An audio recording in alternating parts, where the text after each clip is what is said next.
It's my feel-good breakfast show. It is Health Tuesdays here on your Feel Good Breakfast Show, and we're talking all about the Omicron variant. Now, while there is definitely progress with the total amount of vaccines administered, only 26.3% of the population is fully vaccinated. Of course, with festive season approaching, as well as many planning on seeing their loved ones, we thought it would be a good time and idea to catch up with Dr. Emil Reid on the latest developments when it comes to COVID-19. So if you have any questions or myths that you want us to debunk regarding COVID-19 and safety during this festive period, just head on over to the Expresso Facebook page to ask away. Doctor, so good to have you with us this morning. Super. Thanks for indulging us with a little game of true and false. I think we're going to do that maybe every week because we see generally the same questions.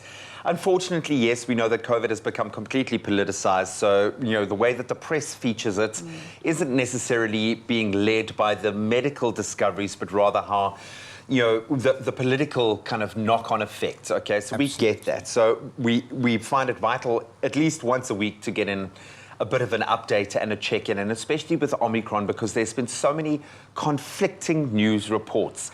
Is it more severe? Is it weaker? Is it heavier? Is it more transmissible? What does it actually mean? Is it the death roll of the virus? Are we seeing it work its way out?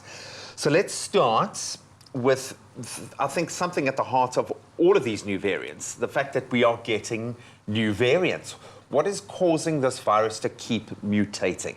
Well, it's a normal phenomena. And what viruses do, viruses are quite stupid. and what happens every time they replicate, they make errors. So they're quite error-prone with regards to their genetic material, which actually lead to mutations and variants developing. The other thing that is important is that, remember, it's survival of the fittest, and every coronavirus needs to survive and they need to adapt. So if we do something, they will try something else to actually get around that. So they need to survive. Hence the reason for them to adapt, hence the reason for them to develop mutants. So it's a normal process with all viruses. They just happen to do it so much faster than any other species. Well, HIV actually does it even quicker. Faster than coronaviruses. Excuse me butting in here, because, and this is my pseudo, not so intellectual brain kicking in here, but surely if a virus needs to survive, it can't keep killing its host. So it would almost seem logical that it would become more transmissible and less effective in its space. So we get to a point. Is this where we went with the flu? Is this kind of the virus starting to normalize, or are we likely to see a few more variants kind of coming out? Well, exactly that. Remember that not all variants means that the virus is getting stronger. Yeah. The virus wants to survive, and sometimes we find that a variant which might be more transmissible might be less dangerous. So that's the one thing that developed. And if one go and look at previous pandemics, all of those have changed into what we call an endemic disease, where the host and the virus can live together in absolute harmony. And that is what we are hoping will happen with COVID as well. So the comment you just made is absolutely correct. So it's not too far off. Wow. Doctor, there's a hot topic of debate right now that, you know, vaccinated and unvaccinated people are contributing to this mutation. Is that true? Are unvaccinated people actually putting people at risk with not getting vaccinated, and this is allowing the variant to then mutate as well? Well, you know, it's a difficult answer, because obviously it's quite sensitive and you don't want to take sides. But the reality of the matter is, if the virus continue to spread, mutations can develop, which means that if somebody is vaccinated and they test positive with a PCR test, and you do something in their throat that we call the virus load. The virus load is quite low, and if the virus load is low, it actually makes it less likely for you to transmit that virus. Hence the reason for people who test positive but are vaccinated to be less likely to spread the virus. So the lower the virus load, the lower the amount of mutations. The higher the virus load, the more likely to actually spread the virus, and the more likely that you will get mutants and you will get variants. If and also you get more likely where I'm going. It'll be a more severe reaction to that. Exactly. Really interesting, and I suppose it's quite interesting to overlay what we're finding out now with what we've found out in the past with HIV and AIDS, and to see how we've gotten to that point and the amazing progress we've made there does give me some hope. But so many questions still remain about Omicron, the new variant. Is it more dangerous? What do we know about it right now? Dr. Emil's going to give us the latest that he knows. We understand that this is a constantly evolving story, so please, nothing is gospel. We are simply trying to find the clearest way through all of this, but we are talking Omicron in just a moment. Stick around. It's my feel-good breakfast show. We are continuing your health discussions here on your Feel Good Breakfast Show. And of course, our whole world was really turned upside down when coronavirus made its debut 2 years ago. Can you believe it? 2 years ago. With the festive season upon us and a new variant making its way through the population, we thought it will be wise to bring back our favorite infectious disease expert, Dr. Emil Reid, to give us the lowdown on the latest updates. So if you have any questions regarding COVID and safety during this festive period, head on over to the Expresso Facebook page to ask away. We will be addressing your concerns in the third part of today's medical discussion. And he can answer anything, or at least he'll try. He's proven that much on the show, he'll try. But I don't know if you remember, when it first broke in Madrid, and you sat down on this couch, well, not this very couch, but a similar sort of couch, and I asked you off the record, what must I brace for here? And you looked me dead in the eye and you said, write this year off. In fact, write the next couple of years off. Exactly. And I didn't believe you. So I apologize for that. Because you've proven yourself to be completely right on every account here. And I suppose it's because you're working in the front line. So this is more of an opinion than it is a scientific fact. Absolutely. Do you think we overreacted, when I say we, collectively, humanity, with the emergence of Omicron? I say this because I haven't seen my kids in 2 months because they're stuck in the UK. Yeah. It's not just an inconvenience. This has shattered families all over the world. Have we got it right? Are we getting it right? Are we too extreme because we're just so used to being extreme? How do you feel about the way we've reacted to Omicron? I think we did overreact, number one. And number two, I believe the communication of those results were also done wrong. Because as soon as those results were released and shared with the world, people had a knee-jerk reaction and they said, let's close the borders. And by which time Omicron was already It had already been there, yeah. And as we said, we have the best genosurveillance team probably in the world. Well, hence why we discovered it first. Hence the reason why we have keep quiet. discovered all the others as well. So transparency is absolutely correct. And the knee-jerk reaction was absolutely wrong and non-scientific. So, I mean, that's you needed to get that. Yeah, no, 100%. Well. Can you please tweet Boris right now? Can you just, you know? I think he had a change of heart. Yeah, I know you. Yeah. It's a very different situation now, yeah. I want to talk about South Africa because I was speaking about this in the news as well. Only 23% of South Africans are vaccinated, right?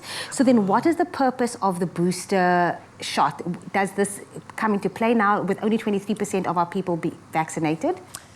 You are absolutely correct. You know, there's the role of the booster in a first world country is probably more important than what a booster means for South Africa. We need to make sure that people get the first jab in their arm rather than booster shots. And the reason in our context for people to use boosters are for those individuals who have weak immune system, people living with HIV, advanced disease with low CD4 counts, people with AIDS, and there's not a lot of them, people living with cancer, people receiving chemotherapy, and also people that are undergoing bone marrow and organ transplants. And under those conditions, a booster, or rather call it an additional dose, is of absolute value. But in the South African context, the important thing is to get the first dose in the arms of people.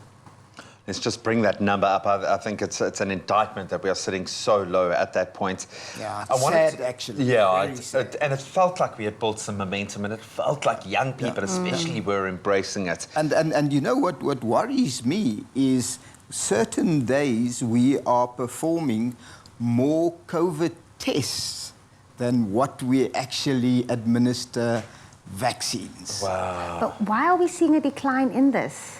It's very sad, and I think people are standing on the sideline looking in, and they are, one, seeing what is happening, and they would like to justify their hesitancy.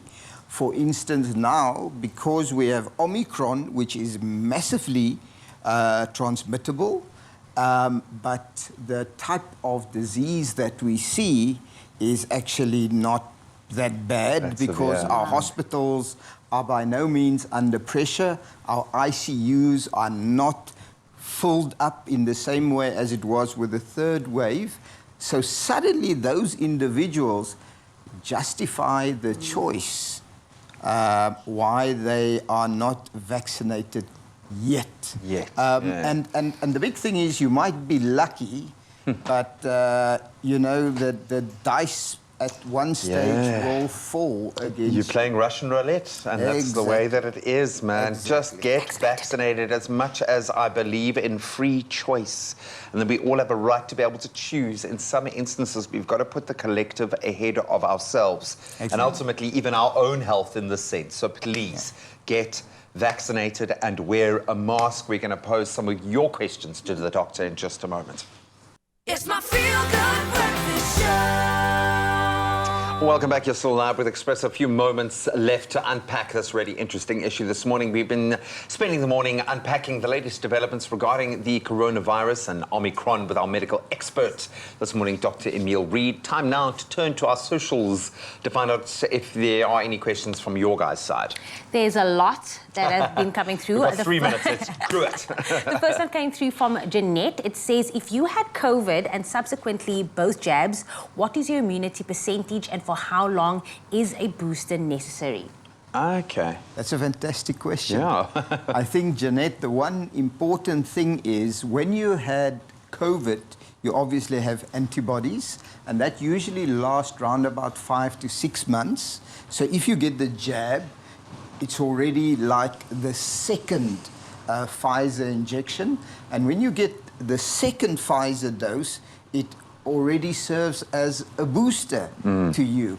And on the note of how long it lasts, we currently don't know, but it will probably be round about 3 years. Okay. Wow. Okay. So, Jeanette, we hope that we answer that question for you. We have another one from Nashli. Nashli says, how soon can it be detected after contact?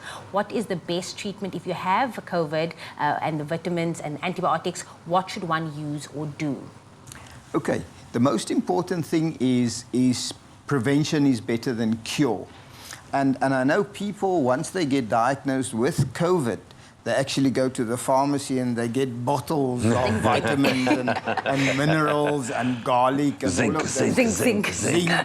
And that is fantastic, but it is more a prevention strategy as opposed to a treatment strategy. Strengthen the immune system. So if one look at treatment, currently it's just symptomatic.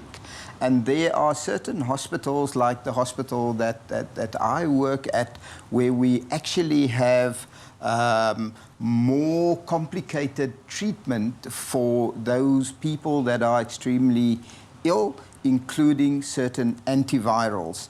And many of you probably read about the oral antiviral treatment that is going to hopefully be available soon, almost like Tamiflu for influenza. And how it's going to work is that by the time you develop symptoms, you start treatment, take a 5-day course of these antivirals, and the chances of you ending up in hospital is reduced by 90%. Wow. And on the question, how soon can you test after you had contact with somebody who is positive? And usually we advise that you get your first test round about 3 to 5 days after an intimate contact. So somebody that's been in your space, in your environment, close to you, less than 1.5 meters as well. And in South Africa, the reason why the numbers that we see on a daily basis is an underestimate, probably only about 10% of people who are actually walking around with COVID. And the reason for that is many people that are symptomatic, those are the people that we test, and we don't test everybody on a routine basis. Doc, you've been amazing this morning. Thanks for playing a little bit of fun and games with us as well, but we have covered so much ground. Thank you as well to you at home for some amazing questions today. Once again, we reiterate, please go and get vaccinated. It's the best way to protect everybody, and keep your mask on.